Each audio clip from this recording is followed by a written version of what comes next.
স্রষ্টা ও প্রতিপালক আমাদেরকে মুবারকময় মজলিস তথা মুবারক দিন আমাদের সম্মুখে রেখে আমাদেরকে এমন একটি ভালো কাজে শামিল করলেন, এর জন্য শুকরিয়া আদায় বলি আলহামদুলিল্লাহ।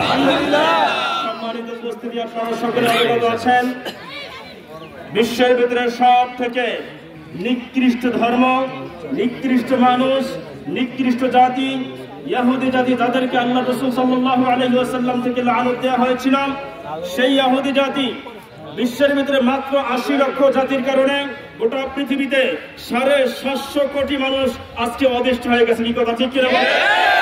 আমরা আমাদের প্রথম কাবা, মুসলমানদের হৃদয়ের স্পন্দন আল আকসাকে যে কোনো কিছুর মূল্যে ফিরিয়ে আনবো ইনশাআল্লাহ। এমন এক মুহূর্তে আজকে কথা বলতেছি যখন বাংলাদেশে বসে আমরা সাহারির মাধ্যমে আমরা সিয়াম পালন করতেছি। কি কথা ঠিক কিনা?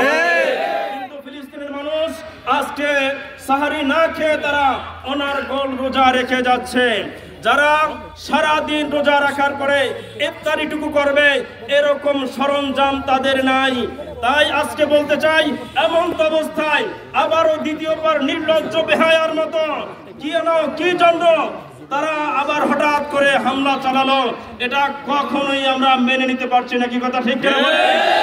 সম্মানিত সুধী, আমরা সকলে বাংলার এই জমিন থেকে আল্লাহ এবং আল্লাহ ওয়ালাদের মজলিস থেকে আমরা উদারত আহ্বান জানাবো আমাদের 10 দিনের ব্যবসায়িক ভাইদেরকে, যারা এখনো ইসরায়েলি পণ্য বিক্রি করতেছেন, যারা এখনো ইসরায়েলি পণ্য ছাড়া ইফতারি করতে পারেন না, আপনারা পায়ে হাত দিয়ে অনুরোধ করব, আপনারা ইসরায়েলি পণ্য বয়কট করুন, ইসরায়েলি পণ্য বেচা বন্ধ করুন, ইসরায়েলকে সম্পূর্ণরূপে বয়কট করুন। সুবহানাহু ওয়া তাআলা আমাদের সকলকে বদরের চেতনায় উজ্জীবিত হওয়ার তৌফিক দান করুন। সকলে আল্লাহুম্মা আমিন।